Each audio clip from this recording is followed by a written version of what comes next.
नारायणं नमस्कृत्यं नरं चैव नरोत्तमं देवीं सरस्वतीं चैव ततो जयमुदीरयेत्। अर्थात भगवान नारायण नर श्रेष्ठ नर तथा सरस्वती देवी को नमस्कार करके जय स्वरूप कार्तिक इतिहास पुराण का पाठ करना चाहिए। जय श्री कृष्णा, राधे राधे। भगतजनों, आज हम कार्तिक मास महात्म्य के 5वें अध्याय की कथा सुनेंगे। इस अध्याय में हम कार्तिक मास में तुलसी वृक्ष के आरोपण और पूजन आदि की महिमा को जानेंगे। तो आइए सर्वप्रथम भगवान का स्मरण करते हुए सब बोलिए विष्णु भगवान की जय। ओम नमो भगवते वासुदेवाय।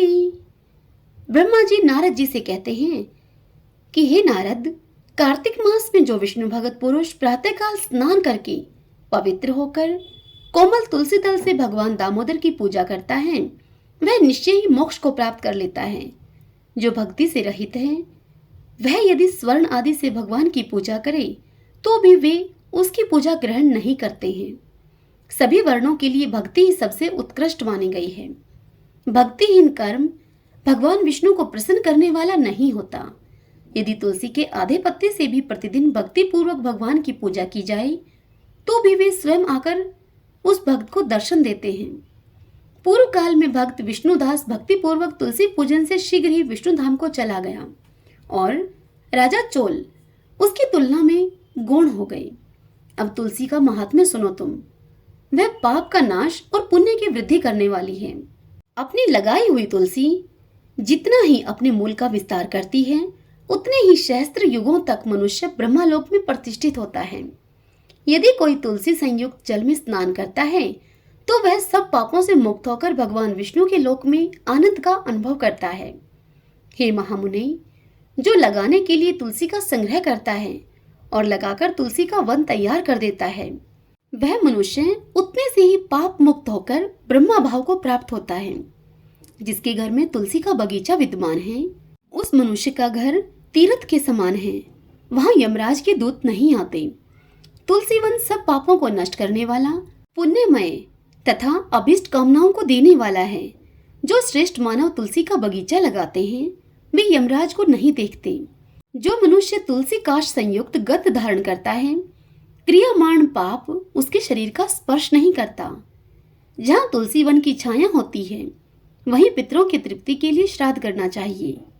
जिसके मुख में, कान में और मस्तक पर तुलसी का पत्ता दिखाई देता है, उस मनुष्य के ऊपर यमराज भी दृष्टि नहीं डाल सकते। फिर दूतों की तो बात ही क्या है। जो मनुष्य प्रतिदिन आदर पूर्वक तुलसी जी की महिमा सुनता है, वह सब पापों से मुक्त होकर ब्रह्मालोक को जाता है।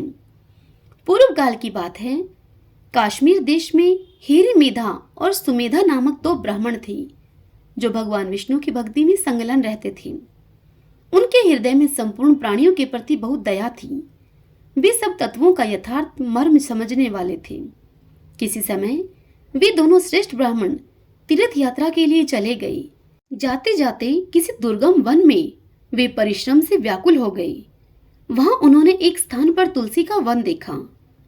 उनमें से सुमेधा ने वह तुलसी का महान वन देखकर उस वन की परिक्रमा की और भक्ति पूर्वक तुलसी माँ को प्रणाम किया। यह देखकर हरिमेधा ने तुलसी का महात्म्य और फल जानने के लिए बड़ी प्रसन्नता के साथ बार बार उनसे पूछा। उनसे कहा, हे ब्राह्मण, अन्य देवताओं, तीर्थों, व्रतों और मुख्य मुख्य ब्राह्मणों के रहते हुए तुमने तुलसी वन को क्यों प्रणाम किया है?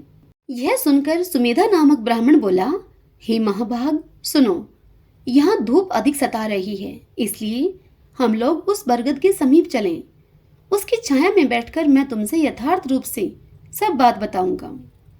वहां विश्राम करके सुमेधा ने हरिमेधा से कहा, हे विप्रवर, पूर्व काल में दुर्वासा के श्राप से जब इंद्र का ऐश्वर्य छिन गया था, उस समय ब्रह्मा आदि देवताओं और असुरों ने मिलकर क्षीर सागर का मंथन किया।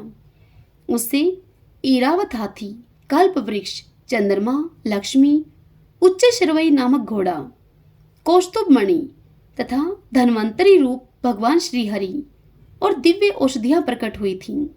तदंतर अजरता और अमरता प्रदान करने वाले उस अमृत कलश को दोनों हाथों में लिए हुए श्री विष्णु बड़े हर्ष को प्राप्त हुए उनके नेत्रों से आनंद अश्रु की कुछ बूंदें उस अमृत के ऊपर गिरी।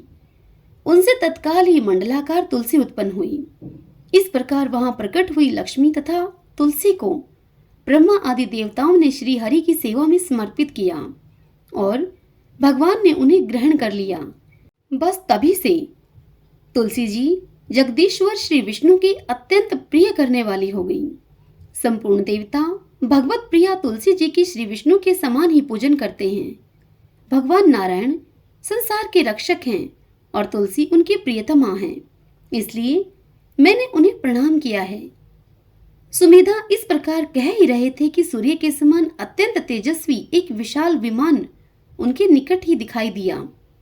उन दोनों के आगे ही वह बरगद का वृक्ष गिर पड़ा और उससे दो दिव्य पुरुष निकले जो अपने तेज से सूर्य के समान संपूर्ण दिशाओं को प्रकाशित कर रहे थे। उन दोनों ने हरिमेधा और सुमेधा को प्रणाम किया। उन्हें देखकर वे दोनों ब्राह्मण भय से विह्वल हो गए और आश्चर्यचकित होकर बोले कि आप दोनों कौन हैं? देवताओं के समान आपका सर्वमंगलमय स्वरूप है। आप नूतन मंदार की माला धारण किए हुए कोई देवता प्रतीत हो रहे हैं। उन दोनों के इस प्रकार पूछने पर वृक्ष से निकले हुए वह पुरुष बोले, हे विप्रवरों, आप दोनों ही हमारे माता पिता और गुरु हैं। बंधु आदि भी आप ही दोनों हैं। इतना कहकर उनमें से जो बड़ा था वह बोला, मेरा नाम आस्तिक है, मैं देवलोक का निवासी हूँ। एक दिन मैं नंदावन में एक पर्वत पर क्रीड़ा करने के लिए चला गया। वहां देवांगनाओं ने मेरे साथ इच्छानुसार विहार किया। उस समय युवतियों के मोती और बेला के हार तपस्या करते हुए लोमश मुनि के ऊपर गिर पड़े। वह सब देखकर मुनि को बड़ा क्रोध हुआ। उन्होंने सोचा कि स्त्रियां तो परतंत्र होती हैं, अतः यह उनका अपराध नहीं है। यह दुराचारी आस्तिक ही श्राप पाने के योग्य है। ऐसा निश्चय करके उन्होंने मुझे श्राप दिया और कहा, अरे तू ब्रह्म राक्षस होकर बरगद के वृक्ष पर निवास कर।